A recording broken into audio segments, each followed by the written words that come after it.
अभिनंदन, आभार और बहुत बहुत स्वागत है दोस्तों ज्योतिष विज्ञान के इस ऐतिहासिक चैनल पर। और मैं हूं आप सबका एस्ट्रो दोस्त रुपेन आर शाह, जो लगातार एक वीडियोस की सीरीज लगभग जून महीने से शुरू की गई है कि युग परिवर्तन के दशक के दो बड़े ग्रहीय बदलाव। एक ग्रहीय बदलाव जो 26 दिसंबर 2019 को हुआ था, उसके बाद पूरी दुनिया को थमते हुए देखा। और 2025 का वर्ष उससे भी विशेष है क्योंकि फिर से एक बार षटग्रही युति 29 मार्च 2025 को बनेगी और चारों स्लो मूविंग प्लैनेट्स मतलब देवगुरु बृहस्पति मई के मध्य भाग में, शनिदेव 29 मार्च को और राहु और केतु मध्य भाग के बाद 2025 में अपना राशि परिवर्तन करेंगे। तो ये महत्वपूर्ण वर्ष आपके लिए कैसा जाएगा, उसकी प्रेडिक्शंस की सीरीज का पहला वीडियो कि मेष राशि वालों के लिए ये कैसा रहेगा। चंद्र राशि के ऊपर से है ये सीरीज। लग्न की सीरीज दिसंबर के अंत भाग तक आपको मिल जाएगी क्योंकि हर दिन यहाँ पे एक वीडियो आता जाएगा। तो ये पहला वीडियो है मेष राशि, मतलब आपके जन्मांक में जहां पे चंद्रमा है कुंडली में, उस खाने में अगर 1 नंबर लिखा हुआ है मतलब आपकी मेष राशि हुई। कैसा रहेगा ये वर्ष आपके लिए? देवगुरु का ट्रांजिट मध्य भाग के बाद आपके लिए पॉजिटिव है, तो बड़ी मुश्किलों से तो आप बच जाएंगे। लेकिन जो षटग्रही युति मीन राशि में बनेगी वो आपके 12वें घर में भी बनेगी। तो अलग अलग सेक्टर्स में जानते हैं कि ये बहुत ही महत्वपूर्ण वर्ष आपके लिए कैसा रहेगा। सबसे पहले शुरू करते हैं हेल्थ सेक्टर के साथ। स्वास्थ्य के मामले में ये वर्ष एवरेज टू बिलो एवरेज कह सकते हैं। एक या दूसरे कारण के चलते स्ट्रेस का अनुभव आपको इस वर्ष में होगा। तो स्ट्रेस रिलेटेड जितने भी हेल्थ इश्यूज हैं वो आपको हो सकते हैं। सीजनल वायरल बीमारियां समय समय पे और इंपॉर्टेंट ओकेजन्स पे आपको परेशान करेगी। जिनको आंखों के रिलेटेड किसी भी प्रकार की समस्या है या फिर चेस्ट पेन है, किसी भी प्रकार से सांसों के रिलेटेड, आंखों के रिलेटेड, चेस्ट के रिलेटेड मतलब हार्ट के रिलेटेड या फिर ब्रीथिंग के रिलेटेड या फिर पैरों के रिलेटेड, लेग्स, नी रिप्लेसमेंट हो गए या और किसी प्रकार से, तो उनको विशेष सावधानी रखनी चाहिए। टेकन फॉर ग्रांटेड आपको हेल्थ सेक्टर में नहीं लेना है। स्ट्रेस के कारण आपको ऐसा लगेगा कि your health is not up to 100%। ठीक है, तो ठीक ठाक कह सकते हैं, एवरेज टू बिलो एवरेज। अब ये आपके व्यक्तिगत जन्मांक के ऊपर भी डिपेंड करेगा। अब बात कर लेते हैं आर्थिक दृष्टिकोण से ये वर्ष कैसा रहेगा। आर्थिक दृष्टिकोण से शुरुआत में तो मतलब ये जो समय अभी चल रहा है ये 29 मार्च से और भी क्रिटिकल बनेगा। राहु आपके 12वें से जा रहा है और शनिदेव 29 मार्च से आपके 12वें घर में चले जाएंगे। तो और 29 मार्च को षटग्रही युति वहां पे बनेगी। तो जब तक राहु का राशि परिवर्तन नहीं होगा मतलब 18 मई 2025 तक, तो ऑलमोस्ट मध्य भाग कह सकते हैं। तो फर्स्ट हाफ आपके लिए चैलेंजिंग है आर्थिक दृष्टिकोण से। जितना आप एक्सपेक्ट कर रहे थे उतना शायद आपको न मिले। बड़े आकस्मिक खर्चों का ये पहले 6 महीने का समय है। तो फाइनेंशियल प्लानिंग आपको एकदम सुचारू रूप से करके चलना पड़ेगा। उसमें भी ये जो 29 मार्च 2025 से लेकर 18 मई 2025 का समय है, ये विशेष रूप से आपको सावधानी के साथ निकालना पड़ेगा। किसी को भी इस वर्ष में पैसे उधार देने से पहले कई बार सोचिएगा, वरना जब आपको जरूरत होगी तब वो पैसे शायद आपको वापस नहीं मिलेंगे। बड़े इन्वेस्टमेंट करने का ये वर्ष नहीं दिख रहा है क्लियरली, क्योंकि फर्स्ट हाफ आपके लिए चैलेंजिंग है। तो बड़े इन्वेस्टमेंट आपको नहीं करना चाहिए। और अगर पहले से पसंद आ गया है और महादेव करे कि आपकी आर्थिक स्थिति सुदृढ़ है, तो भी सब कुछ अच्छे से जांच लीजिए कि कहीं कोई झोल तो नहीं है। मध्य भाग के आसपास जैसे ही देवगुरु का राशि परिवर्तन होगा तो कहीं ना कहीं से इनकम का फ्लो भी बढ़ेगा। तो at the end of the year जब आप 2025 को फिर से एक बार रिवाइज करेंगे तो आपको लगेगा कि पहले हाफ में बहुत सारी ऐसी सिचुएशंस बनी थी कि जहां पे आप क्रिटिकल सिचुएशंस में फंस सकते थे। आपको ऐसा लगेगा कि यार ये तो ट्रैप हो गए, अब पैसे है नहीं और अगर इन सारी चीज़ों के लिए पैसे चाहिए। लेकिन मध्य भाग के बाद देवगुरु का ट्रांजिट कहीं ना कहीं से इनकम का फ्लो भी आपके लिए जनरेट करेगा। तो ये कह सकते हैं कि बड़ी प्रॉब्लम से तो आप बाहर निकल जाएंगे, लेकिन फिर भी ये एडवेंचरस कोई डिसीजन लेने का फाइनेंशियल रूप से तो वर्ष नहीं दिख रहा है मेष राशि। अब कैरियर प्रोस्पेक्ट्स की बात कर लेते हैं। सबसे पहले जॉब कर रहे हो तो मध्य भाग तक, मतलब 18 मई 2025 तक का समय स्ट्रेसफुल रहेगा। सामाजिक और पारिवारिक जिम्मेदारियां और साथ साथ कार्य क्षेत्र की जिम्मेदारियां, इन दोनों के बीच तालमेल बिठाने में आपको ज्यादा प्रॉब्लम आएगी।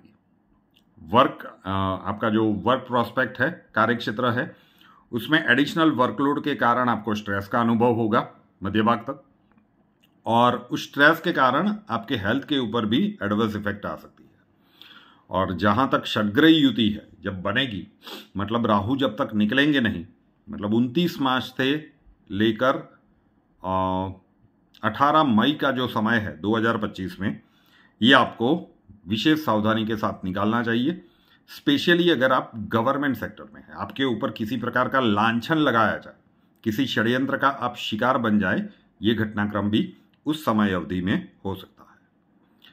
मध्य भाग में 2025 के बाद देवगुरु का राशि परिवर्तन आपके लिए रिलैक्सिंग सिचुएशन भी क्रिएट करेगा। तो फर्स्ट हाफ चैलेंजिंग है, सेकंड हाफ में रिलैक्स करते जाएंगे और नेक्स्ट दीपावली के बाद वापिस आपके लिए थोड़ी सी परेशानियां खड़ी होगी। तो एवरेज कह सकते हैं जॉब में। अब कई लोग कहेंगे कि मेष राशि वाले हम तो बिजनेस कर रहे हैं या प्रोफेशनल्स हैं, तो आपके लिए भी लगभग सेम है। फर्स्ट हाफ चैलेंजिंग है। फर्स्ट हाफ में कोई भी रिस्की डील मत कीजिएगा। मतलब आप बिजनेस एक्सपांड करने की सोच रहे हो, उसके लिए बैंक से बड़ा लोन लेना है, नहीं भैया रुक जाइए। 18 मई तक तो कम से कम रुक जाइए, क्योंकि जो आपने प्लान तैयार किया होगा उस हिसाब से शायद गतिविधियां नहीं चलेगी। तो बिजनेस या प्रोफेशन में आपको एडवेंचरस डिसीजंस लेने का ये वर्ष नहीं है। बिजनेस एक्सपांड करे, नया बिजनेस शुरू करे। कई लोग ऐसे भी होंगे कि जॉब छोड़ देनी है और अब बिजनेस करना है, या बिजनेस वाइंड अप करना है, जॉब के लिए जाना है। नहीं, जो कुछ चल रहा है उसे से अच्छे से चलाने की कोशिश कीजिए। मध्य भाग तक चैलेंजेस रह सकती है और 2025 के मई महीने के बाद देवगुरु का राशि परिवर्तन मई महीने के मध्य भाग में हो जाएगा। उसके बाद धीरे धीरे आपके लिए परिस्थितियां अनुकूल होती जाएगी। दूसरा, 29 मार्च 2025 से लेकर 18 मई 2025 तक का समय है। ये आप किसी गवर्नमेंट के पचड़ों में न फंसे, उसका आपको ध्यान रखना पड़ेगा। अगर आपके व्यक्तिगत जन्मांक में शनि या राहु की पीड़ा है कहीं ना कहीं से, तो हो सकता है income tax, GST, sales tax, किसी भी प्रकार के, ये तो प्रमुख 3 नाम है। लेकिन क्लियर रहिएगा, वो समय अंतराल आपके लिए बिजनेस या प्रोफेशन में भी ठीक नहीं है। अब बात कर लेते हैं पारिवारिक दृष्टिकोण से। पारिवारिक दृष्टिकोण से first half average to below average कह सकते हैं। परिवार के सदस्यों के बीच में तालमेल में थोड़ी कमी दिखेगी। इकट्ठे तो रहेंगे, बातचीत भी करेंगे, सब कुछ है, लेकिन कई बार ऐसा होता है कि आप बिना बोले, कुछ बोले नहीं और सामने वाला समझ जाए, उसी संबंध में मजा आती है। ये यहां पे मिसिंग दिखेगा। आपको लगेगा कि आप लोगों की ट्यूनिंग कहीं सी फर्स्ट हाफ में गड़बड़ा गई है। अगर छोटी बातों के लिए लंबी कथा करनी पड़े तो समझ लीजिए कि रिलेशनशिप में अभी कुछ खूट रहा है और इसका अनुभव ये आपको करवाएगा। दूसरा, संतान संबंधित समस्याएं 18 मई 2025 तक आपको थोड़ा सा परेशान कर सकती है, और अगर आपके संतान एडोलेंस एज या उससे ऊपर के हैं तो उनके साथ वैचारिक मतभेद के संयोग भी 18 मई 2025 तक बन सकते हैं। स्पेशली 29 मार्च 2025 से लेकर 18 मई 2025 तक का समय ज्यादा विकट है। उसके बाद वर्ष के अंत भाग तक दोज हु आर अनमैरिड, मेष राशि है, तो आपके लिए विवाह के योग बनेंगे। संतान को विदेश वगैरह भेजना है, उनका विदेश संबंधित कोई भी कार्य है तो उसके लिए भी अच्छा है। तो सेकंड हाफ में चीज़ें अनुकूल होती जाएगी, लेकिन झटकों के साथ शुरुआत होगी और खुशियों के साथ वर्ष का अंत होगा। तो पहला हाफ थोड़ा सा संभल के निकाल दीजिए।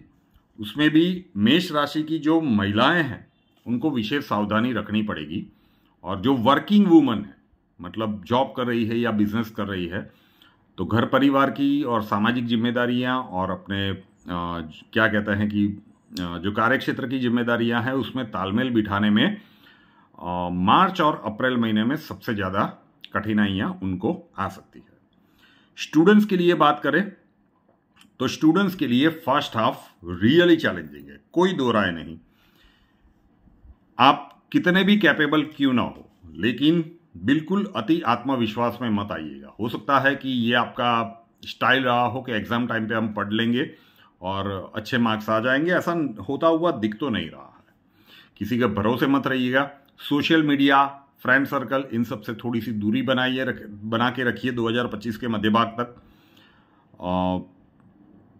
डेली और रेगुलर प्लानिंग के साथ आपको मेहनत करनी पड़ेगी, क्योंकि एग्जाम टाइम पे कुछ स्वास्थ्य संबंधी समस्याएं हो सकती है।